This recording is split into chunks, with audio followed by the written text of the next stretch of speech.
But it just takes a little bit of knowledge, and you guys have that knowledge whether you believe it or not.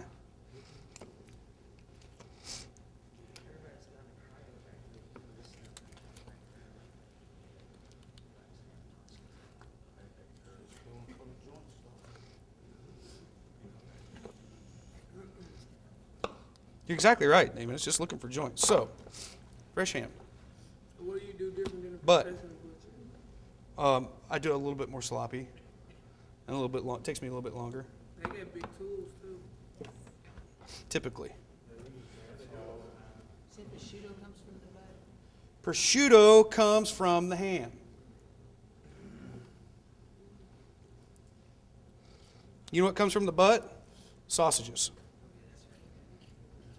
So I'm going to start working this skin back a little bit. There's a lot of fat, subcutaneous. It's exactly what they're made from. There's a lot of fat. Yes, mostly. Remember where fat is? It's between the skin and the muscles. It's also between muscles and bones. It helps separate muscle segments from themselves. So if you look at that ham, you can see fat surrounding parts of the muscle, along with connective tissue, and around the outside of the whole thing. You ever had a student faint in your class? No, I haven't. I've had more people squeamish about the lobsters. Because they were alive.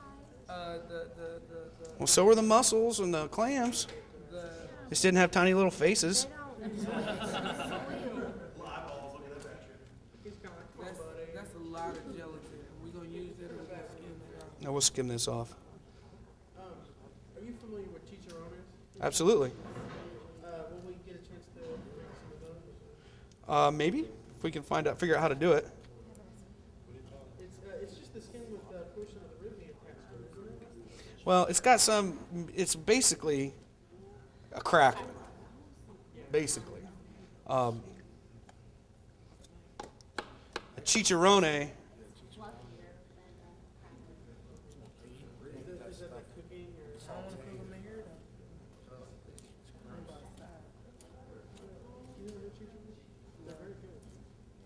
I've had it a couple times. Don't like it. Same thing. Pork rinds have no fat on them. Like the ones you get in a bag, they have all the fat scraped off. They still have fat and meat left on them. A pork rind in a bag is just a refined crackling. You like crackling stuff, Marie? I eat chicharrones. Huh? Yeah, I grew up on it. Big. Yeah. I did too, but I don't think we're ready to know about that. We actually, Okay, what's your fingers? Okay. It's a big slab of skin with a lot of meat still on it. What we're going to want to do, and this is going to be tomorrow or the next day, we're going to take all this meat off of here and we're going to use it. We're going to save it for charcuterie. We're going to save it for braising. We're going to grind it. We're going to do something with it. We ain't going to use it for like a fish to get it out. That's exactly what you do. So we're just going to set this to the side. You do what? What you say? No, put it down at the belly. Ah, fish. Okay. Now you can see what's beginning to look like our pork loin with everything attached. What I'm trying to do is get some of this goop off here so you can see what I'm talking about. You can see the loin that runs straight through here, right? You can see the ribs that are right here. So part of our menu this week is bone-on Frenched pork chops, right?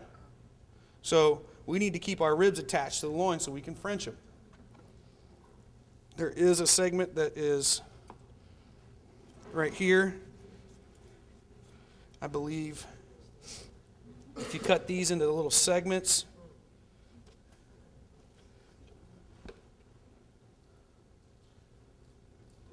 rib tips. Rib tips. Chops. Real See that, Mark? chops.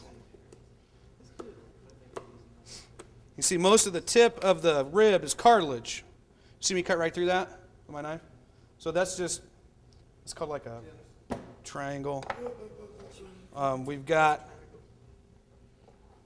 yeah, I just make stuff up as I go along sometimes. There's like a silver skin, like going around that loin, right? You can follow it. Yes. You can see it. Mm-hmm. Absolutely. Let's go on.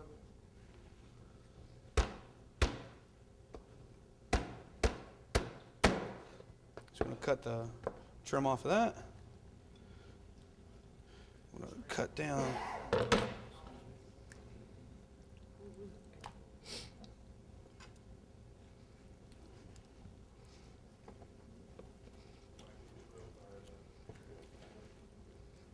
Yeah, bang, damn me though. That loin's actually still going up, right? At the back. Right here, yep. Just like the racks that we got from the lamb and the veal. That's what we're making right here. There's a pork rack.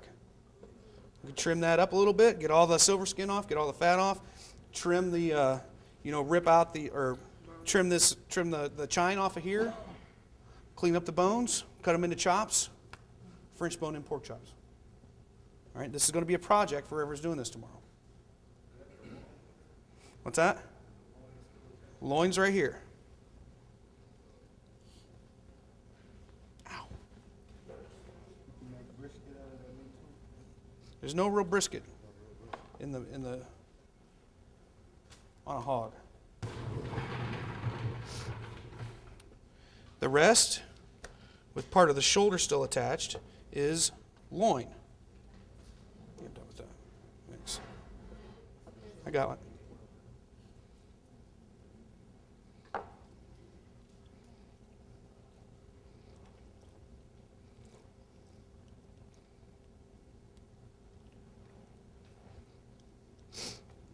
I'll probably end up letting you guys deal with this.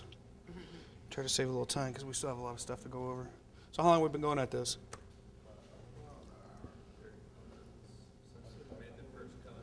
35? Yeah. It's not bad.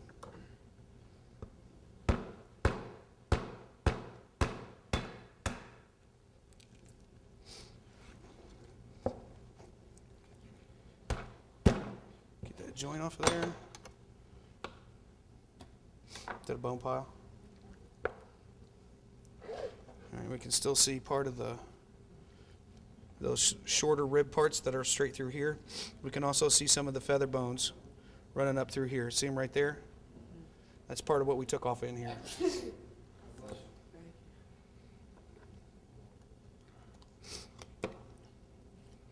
Come down the feather bones. We know how to do this, right? We know how to take a loin off a rib bone, right? Right? Yes, sir.